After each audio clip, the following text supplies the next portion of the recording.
À la mort de Prince en 2016, personne n'a pu ouvrir son légendaire coffre-fort. Il avait oublié la combinaison de l'énorme porte de 3 tonnes. Il a fallu à un perceur de coffre professionnel des heures de forage dans de l'acier solide, sous les yeux attentifs d'avocats. Ce qu'ils ont trouvé à l'intérieur a tout changé. Plus de 8000 chansons inédites, des piles de lingots d'or d'une valeur de plusieurs centaines de milliers d'euros, des enregistrements datant de 1973. Mais ce n'est pas le plus choquant. Le coffre-fort contenait des secrets sur les derniers jours de Prince, des vérités que même ses amis les plus proches n'ont jamais su. Certains affirment que son contenu permet de comprendre pourquoi il est mort seul dans un ascenseur. Prince Rogers Nelson est né le 7 juin 1958 dans un monde de musique et d'agitation. Son père, un pianiste de jazz qui se produisait sous le nom de Prince Rogers, lui a donné non seulement son talent, mais aussi son nom. Mais leur maison de Minneapolis est loin d'être harmonieuse. La relation de ses parents était une tempête, des disputes constantes, des rêves qui s'opposent et le chaos de 2 artistes qui luttent pour survivre. Lorsque Prince a 10 ans, le mariage s'est effondré. Il s'est retrouvé ballotté entre 2 foyers brisés, sans jamais se sentir en sécurité dans l'un ou l'autre. Cette instabilité précoce ne l'a pas quitté. Cela lui a donné un profond besoin de contrôle et une faim brûlante de faire ses preuves. Il regardait, écoutait et absorbait tout ce qui l'entourait. La musique n'était pas un simple bruit de fond. C'est devenu son échappatoire. Mais la vie continuait à le frapper. Vers l'âge de 7 ans, Prince a commencé à avoir des crises d'épilepsie. À l'époque, personne ne comprenait vraiment ce qu'était l'épilepsie, et surtout pas les enfants. À l'école, ses camarades de classe se moquaient de lui, copiaient ses mouvements et l'insultaient. C'était cruel. Chaque crise lui enlevait son sentiment de normalité. Il a commencé à cacher non seulement les crises, mais aussi sa véritable personnalité. À l'adolescence, il s'est entouré d'un mur de flamboyance et de mystère. Comme il l'a dit un jour, il voulait être aussi voyant et bruyant que possible, afin que personne ne puisse plus jamais le voir comme un être faible. Les crises se sont mystérieusement arrêtées lorsqu'il a eu 14 ans.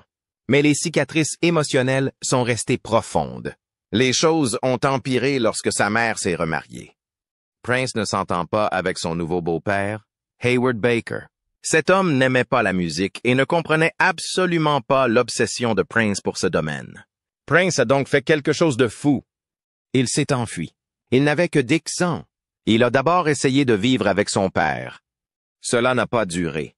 Puis il a commencé à surfer sur le canapé, passant d'une famille à l'autre et d'un ami à l'autre. Pendant un certain temps, il est resté avec une famille au bout de la rue, les Andersons, qui ont vu quelque chose de spécial en lui. Ce fut un tournant. Prince a enfin retrouvé un peu de stabilité, mais les mois d'incertitude ont laissé des traces indélébiles. Il a décidé à ce moment-là qu'il ne dépendrait plus jamais de quelqu'un d'autre. La relation de Prince avec la musique n'a jamais été occasionnelle. Dès l'âge de 7 ans, il apprend le piano, non pas en apprenant, mais en s'enseignant. Pendant que ses parents se disputaient dans la pièce voisine, il s'asseyait devant les touches et jouait. À 14 ans, il ajoute la guitare et la batterie, toujours sans le son formel. Il a écrit sa première chanson à 7 ans, un petit air de funk qu'il a appelé Funk Machine. Mais il ne faisait pas que s'amuser. Il étudiait. Il passait des nuits entières à écouter des disques de légende comme James Brown et Aretha Franklin, écrivant leurs paroles et essayant de recréer chaque note. Il sautait des repas, ne dormait pas et jouait jusqu'à ce que ses doigts soient à vif. Ce n'était pas seulement une passion, c'était une obsession. À 14 ans, il forme un groupe avec son ami Andre Anderson. Ils l'ont appelé Grand Central. Et Prince n'était pas seulement le guitariste. Il était le leader. Il a écrit les chansons, les a arrangées et a décidé de l'apparence et du son du groupe. Il ne faisait pas de reprises typiquement adolescentes. Il construisait le son que l'on appellerait plus tard le Minneapolis Funk. Les gens l'ont remarqué. La présence de Prince sur scène, même à l'époque, était électrique. Il a abandonné l'école à 16 ans. Sa famille a paniqué, mais Prince savait déjà ce qu'il faisait. Il avait écrit des chansons qui figureraient sur son premier album. Tandis que les autres adolescents s'inquiètent de leurs examens ou de leur fréquentation, Prince prépare la façon de conquérir le monde de la musique. Puis, en 1977, c'est arrivé. Il n'a que 18 ans lorsque Warner Brothers lui fait signer un contrat d'enregistrement d'une valeur d'1 million de dollars. À l'époque, il s'agissait du plus gros contrat jamais accordé à un nouvel artiste.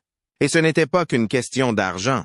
Warner Brothers a donné à Prince le contrôle total de la création, ce qui n'avait jamais été fait pour un artiste aussi jeune et aussi inconnu. Il a même conservé ses droits d'édition. Le label a fait un test. Ils l'ont regardé travailler en studio avant de prendre leur décision finale. L'un des dirigeants a simplement dit « Nous vous croyons ». C'était un risque énorme, mais Prince ne demandait pas la permission. Il exigeait le pouvoir.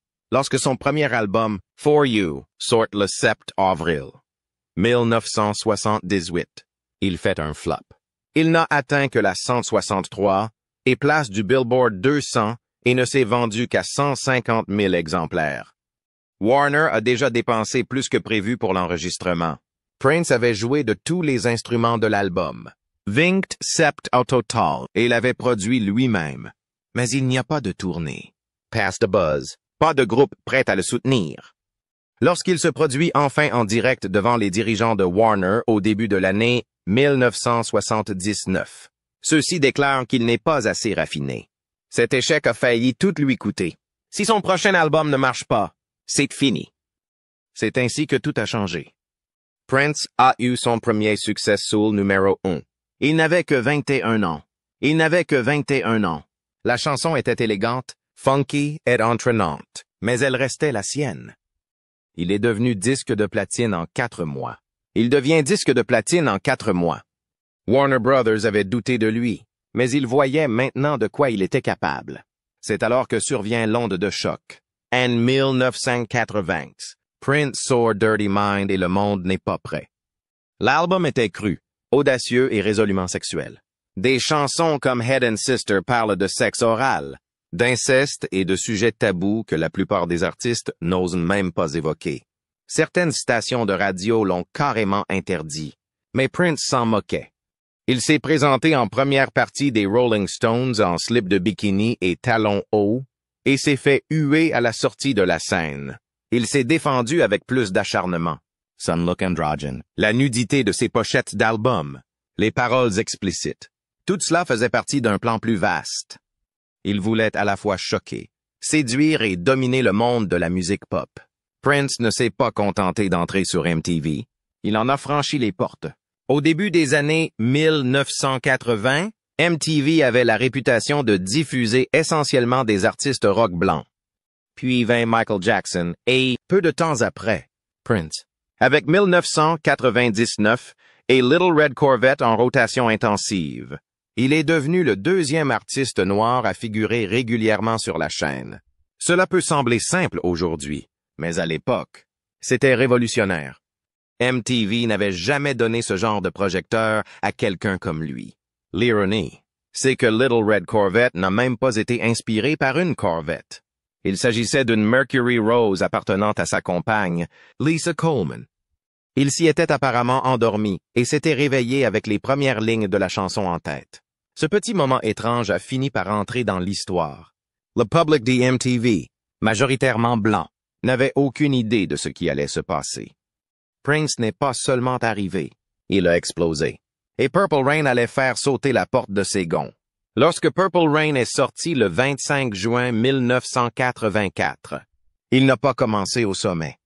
Il est entré dans le Billboard 200 à la 11e place, mais dès le 4 août, il s'est hissé à la première place et y est resté pendant 24 semaines consécutives. Cela représente 6 mois de domination totale. L'album se vend à plus de 300 exemplaires par semaine. À la fin de l'année, il s'est vendu à près de 9 millions d'exemplaires aux États-Unis. Seulement. La plupart des artistes se contenteraient de 3 millions d'exemplaires dans le monde.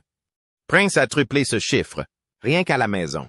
Au total, Purple Rain s'est vendu à plus de 25 millions d'exemplaires dans le monde. Il a été certifié 13 fois disque de platine. Pour couronner le tout, il a échangé la première place avec Born in the USA de Bruce Springsteen, une rivalité qui a fait bouillir les charts tout au long des années 1984 et 1985. Cette rivalité a fait bouillir les charts tout au long des années 1984 et 1985. Purple Rain est resté 122 semaines au Billboard 200. Cela fait plus de 2 ans. Ce n'était pas seulement un succès, c'était un phénomène. Et cela ne s'est pas arrêté à la musique. Le même été, Prince a réussi ce que seuls Elvis et les Beatles avaient fait auparavant. Il a régné sur toutes les catégories majeures du divertissement en même temps. Numéro 1 des films. Numéro 1 des albums. Numéro 1 des singles. La triple couronne. Le film Purple Rain est sorti le 27 juillet 1984 et, une semaine plus tard, l'album est devenu numéro 1.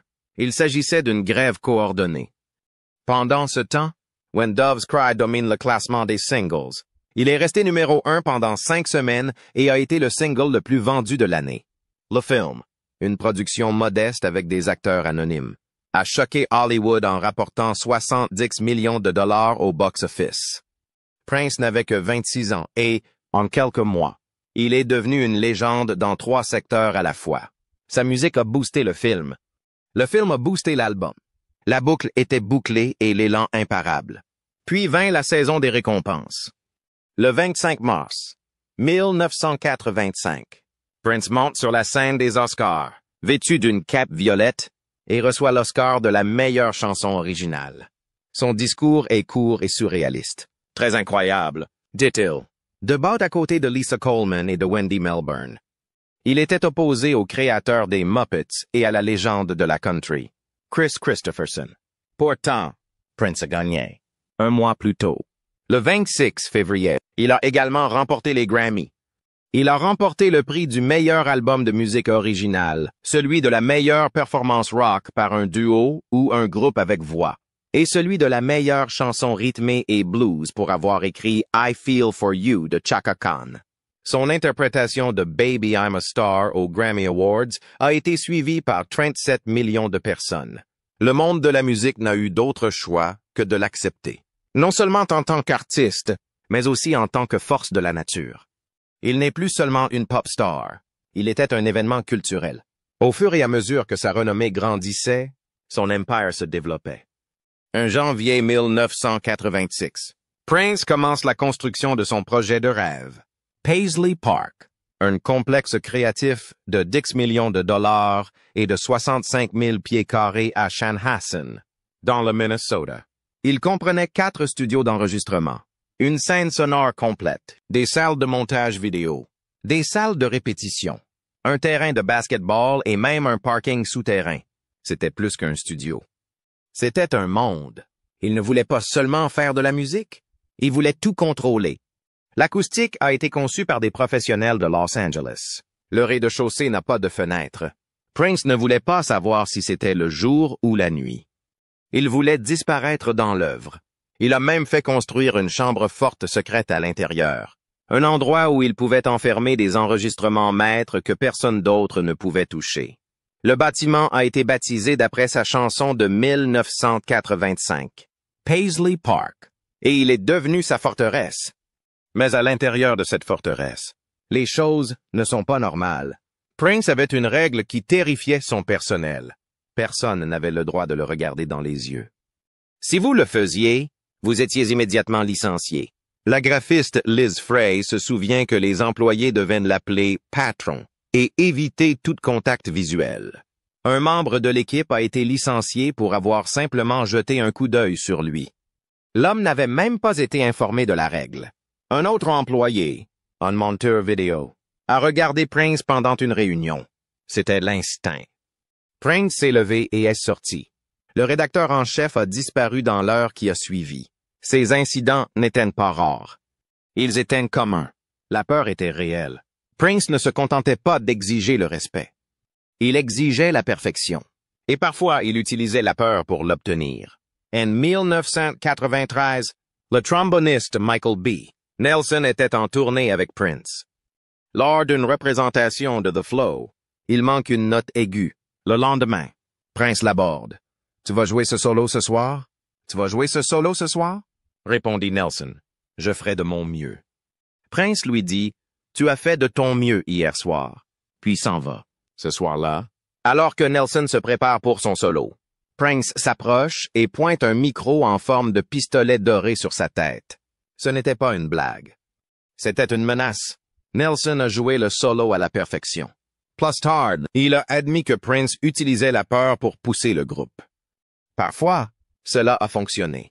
Mais cela a aussi laissé des cicatrices. La relation entre Prince et Métis Garcia a commencé par une cassette vidéo. Elle avait 6 ans et était une danseuse du ventre professionnel originaire d'Allemagne. Sa mère a envoyé une cassette de sa prestation au groupe de Prince. 10 minutes après l'avoir visionnée, Prince l'a invité dans les coulisses de Barcelone. Il avait 32 ans. La rencontre n'a duré que 40 secondes. Mais Madame Garcia a déclaré plus tard qu'elle avait eu l'impression que le temps s'était arrêté. L'écart d'âge a choqué les gens. Mais Madame Garcia a déclaré qu'elle n'était pas une adolescente comme les autres. Elle travaillait déjà dans le domaine de l'événementiel. Prince voulait qu'elle le rejoigne en tournée, mais comme elle était trop jeune, son père lui a confié la tutelle légale. Cela lui a permis de voyager avec lui. Garcia a insisté sur le fait qu'ils n'avaient pas couché ensemble à l'époque. Il n'a jamais nié que des pensées impures lui avaient traversé l'esprit, mais il était trop sage et décent pour en profiter. Écrit-elle. La partie romantique n'a pas commencé avant qu'elle n'ait 19 ans.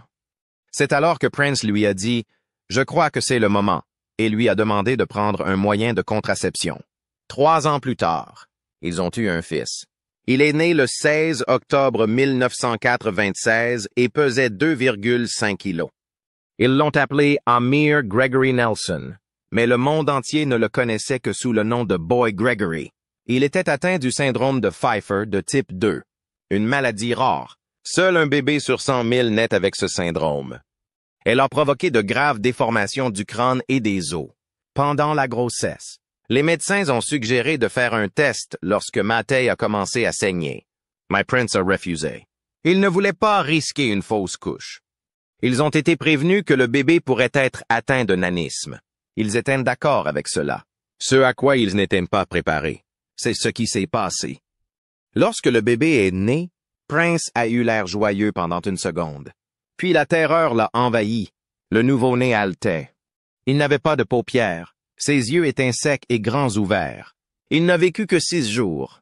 Prince a parlé à Oprah à cette époque, mais a donné des réponses vagues sur la question de savoir si le bébé était né.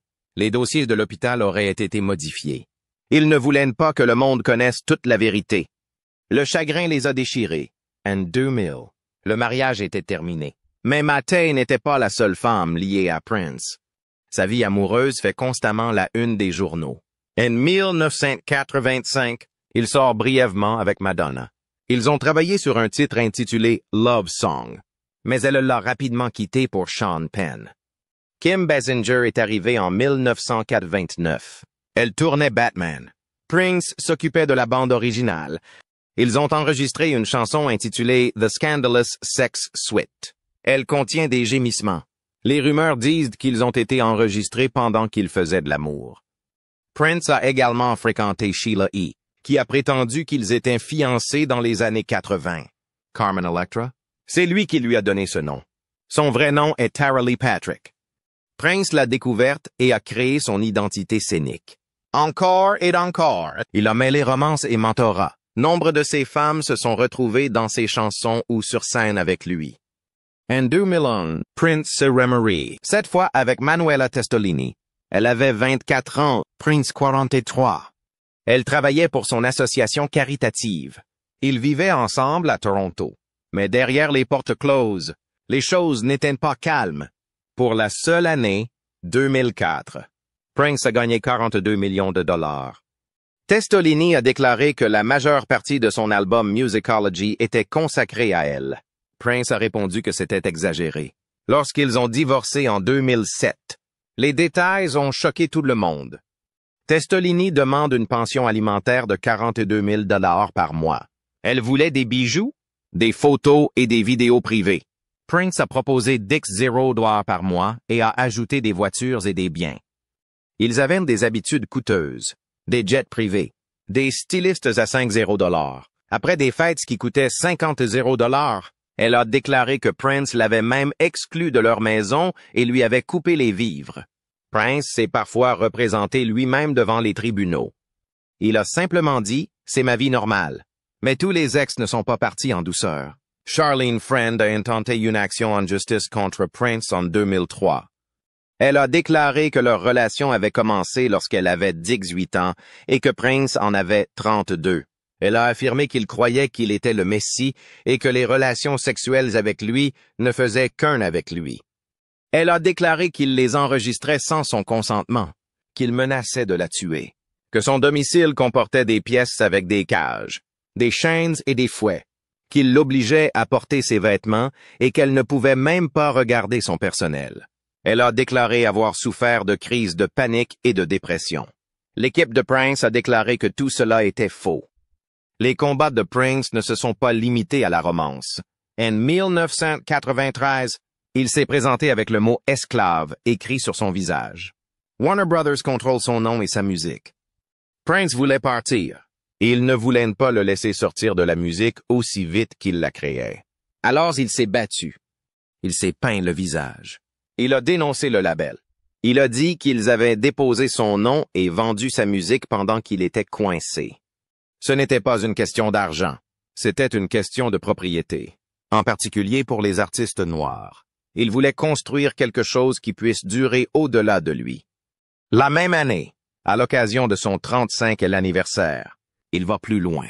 Il tuait le nom de Prince et le remplace par un symbole. Ce n'est pas n'importe quel symbole. Il s'agissait du symbole de l'amour, un mélange de signes masculins et féminins. Les journalistes n'avaient aucun moyen de le dire. Warner n'avait aucun moyen de le commercialiser. Son équipe a même envoyé des disquettes personnalisées à la presse pour qu'elle puisse utiliser le symbole dans les journaux. Personne ne savait comment le prononcer. Il est devenu l'artiste anciennement connu sous le nom de Prince. Chaque fois que l'on parle de lui, c'est pour rappeler sa rébellion. En 1996, il se libère enfin. Il donne à Warner l'album Chaos and Disorder et s'en va. Le label lui avait promis 5 millions de dollars pour 6 albums, mais ne l'autorisait à en sortir qu'un par an. Prince a pu réaliser 3 albums dans ce laps de temps. Une fois libre, il a commencé à sortir de la musique par l'intermédiaire de NPG Records. Il a vendu des albums avec des billets de concert et les a même regroupés avec des journaux. Il a été l'un des premiers à vendre de la musique en ligne. En 2018, 23 de ses albums, soit plus de 300 chansons, ont finalement été diffusés sur les plateformes de streaming. L'intensité de Prince s'étend à tous les aspects de sa vie. En 1987, juste avant la sortie de The Black Album, il prend de l'ecstasy et fait ce qu'il appelle une dépression spirituelle. Il pensait que l'album était diabolique. Il l'a appelé Blue Tuesday. Il a abandonné l'album une semaine avant sa sortie. À la place, il a créé Love Sexy, un album conceptuel sur la résistance à l'obscurité. L'album noir n'est sorti officiellement qu'en 1994. Ses actions en justice ont été tout aussi audacieuses. En 2014, il a intenté un procès à 22 fans pour 22 millions de dollars. Pourquoi? Parce qu'ils ont téléchargé les vidéos de ses concerts. Une page Facebook contenait 363 liens pirates. Les fans ont dit « Nous aimons Prince ». Mais le message était clair. Ne touchez pas à sa musique. Quelques semaines plus tard, il abandonnait l'affaire. Son équipe a déclaré que les fans avaient retiré les vidéos. Le mal était fait. Les fans sont abasourdis. Certains se sont sentis trahis. Prince a également provoqué des scandales là où personne ne s'y attendait, comme dans le basketball. En 2005, il a loué le manoir de la star de la NBA Carlos Boozer à Beverly Hills.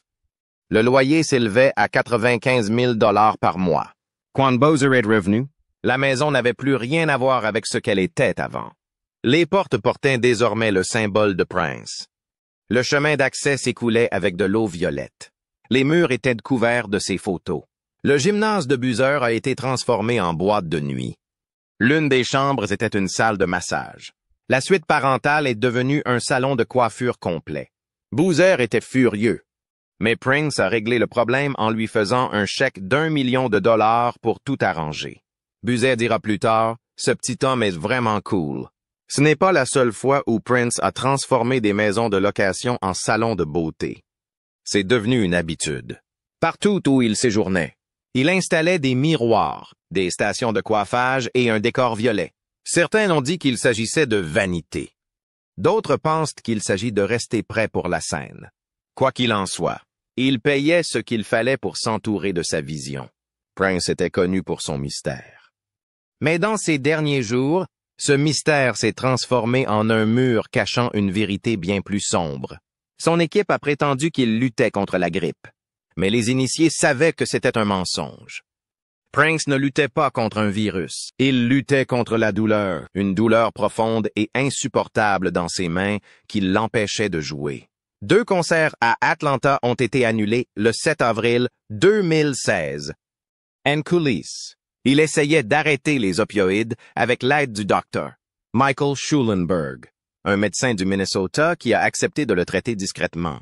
Les analgésiques n'étaient pas nouveaux. Ils étaient son bouclier secret contre des années de blessures sur scène. Tous ses sauts sur des élévateurs et des talons hauts lui ont abîmé les hanches et les genoux. Il a fini par troquer ses bottes emblématiques contre des baskets à plateforme personnalisée et s'est même muni d'une canne. Quelque chose n'allait manifestement pas. Une semaine plus tard, le 15 avril, le jet privé de Prince volait à 42 000 pieds lorsque l'inimaginable s'est produit. A12M. Le pilote a appelé par radio, « Chicago, envoyez-nous une ambulance. » Le passager ne réagit pas. C'était Prince. Le jet a chuté de près de 45 000 pieds en seulement 17 minutes et a effectué un atterrissage d'urgence à Moline, dans l'Illinois, à 1h17 du matin. Judith Hill, son ami proche, était avec lui et a vu ses yeux se vider au milieu de la conversation. Il s'est effondré sur son siège. 2 injections de Narcan n'ont pas réussi à le réveiller. Le premier a complètement échoué, son garde du corps, Kirk Johnson, l'a porté hors de l'avion. Les ambulanciers ont travaillé sur lui pendant près de 20 minutes. Hill pensait qu'il était mort. Prince a admis plus tard qu'il avait mélangé 2 pilules différentes ce soir-là, une nouvelle combinaison. Il a failli mourir, et il n'était qu'à 48 minutes de chez lui. À l'hôpital, les médecins voulaient qu'il reste. Il a refusé.